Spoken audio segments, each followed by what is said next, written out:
Treasure Island by Robert Louis Stevenson. Chapter 21. The Attack.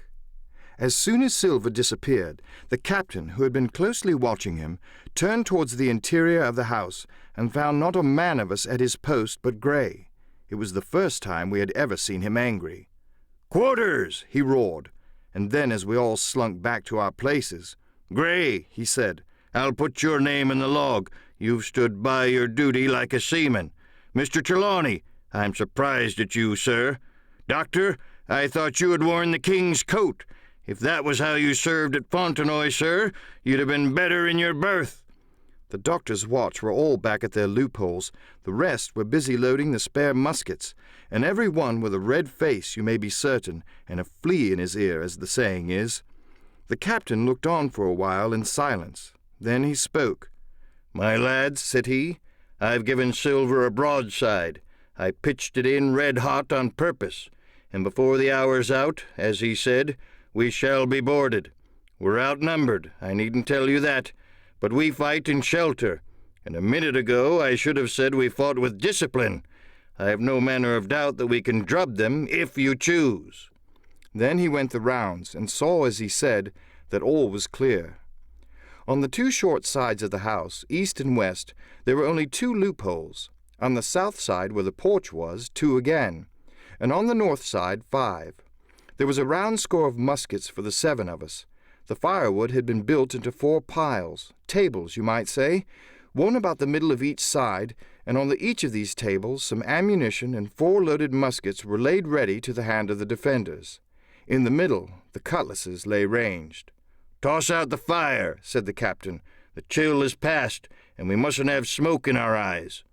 The iron fire basket was carried bodily out by Mr. Trelawney, and the embers smothered among sand. "Hawkins hasn't had his breakfast. Hawkins, help yourself, and back to your post to eat it," continued Captain Smollett. "Lively now, my lads. You'll want it before you've done. Hunter, serve out a round of brandy to all hands." And while this was going on, the captain completed, in his own mind, the plan of the defense. "Doctor, you will take the door," he resumed. "See and don't expose yourself. Keep within, and fire through the porch. Hunter, take the east side, there. Joyce, you stand by the west, my man. Mr. Trelawney, you are the best shot. You and Gray will take this long north side with the 5 loopholes. It's there the danger is. If they can get up to it and fire in upon us through our own ports, things would begin to look dirty. Hawkins, neither you nor I are much account at the shooting. We'll stand by to load and bear a hand." As the captain had said, the chill was past. As soon as the sun had climbed above our girdle of trees, it fell with all its force upon the clearing, and drank up the vapors at a draught. Soon the sand was baking, and the resin melting in the logs of the blockhouse.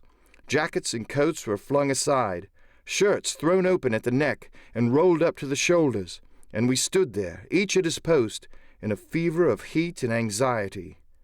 An hour passed away. "Hang them," said the captain. "This is as dull as the doldrums.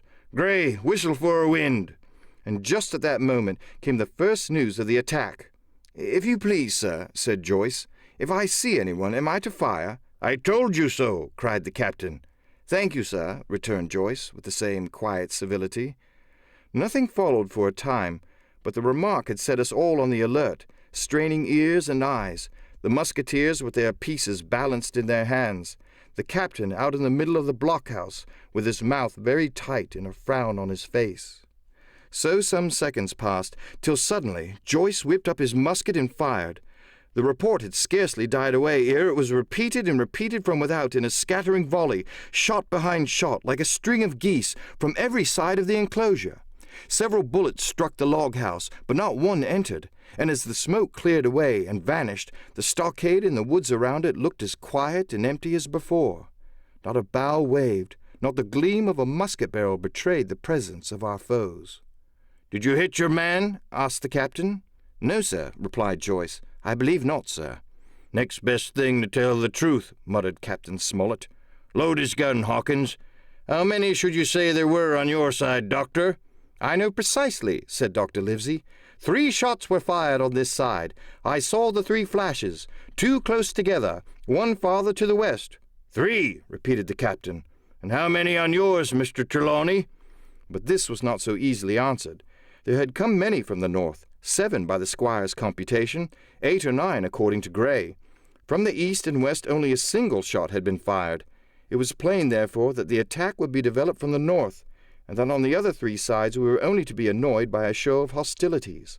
But Captain Smollett made no change in his arrangements.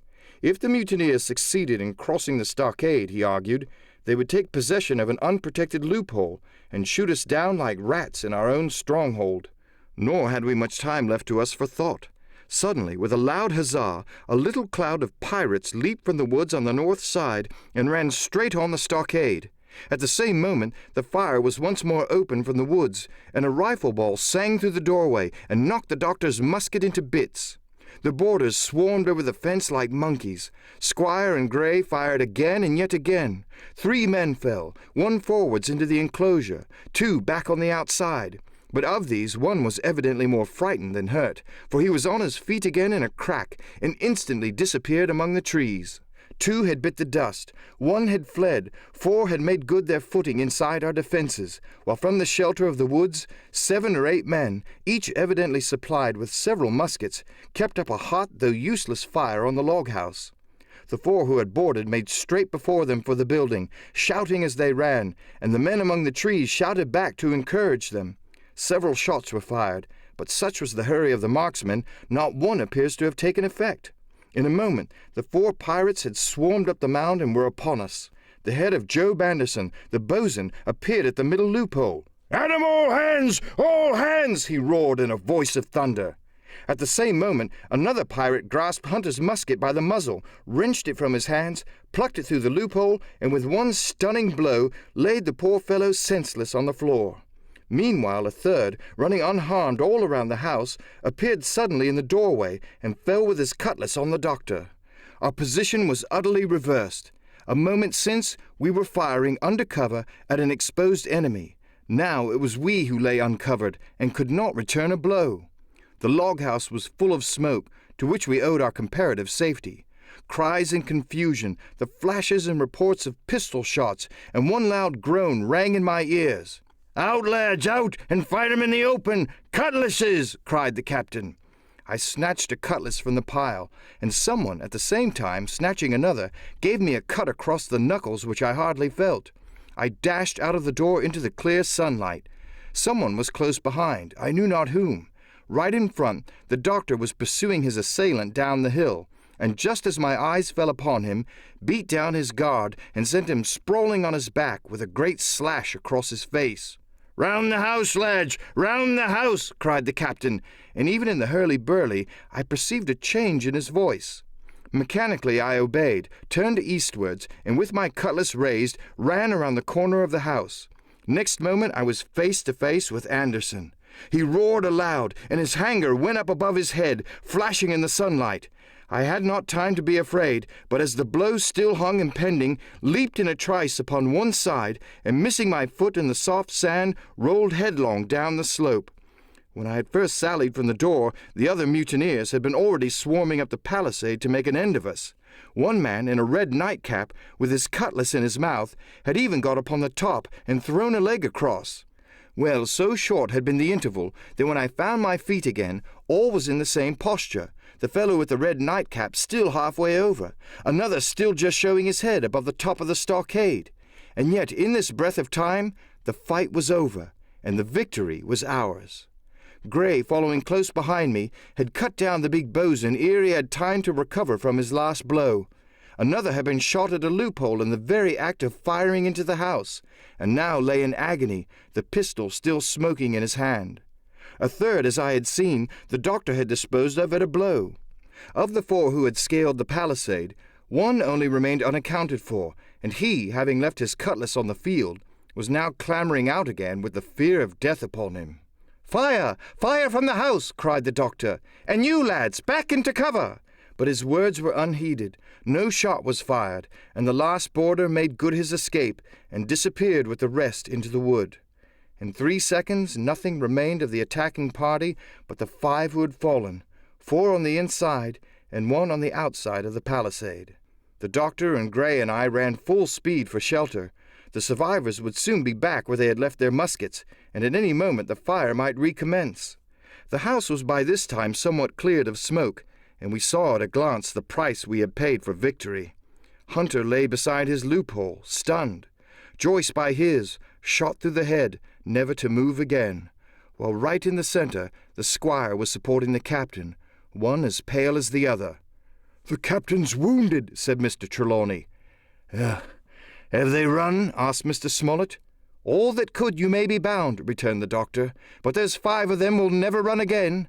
"5!" cried the captain. "Come, that's better. 5 against 3 leaves us 4 to 9. That's better odds than we had at starting. We were 7 to 19 then, or thought we were, and that's as bad to bear." The mutineers were soon only 8 in number, for the man shot by Mr. Trelawney on board the schooner died that same evening of his wound, but this was, of course, not known till after by the faithful party. End of chapter 21.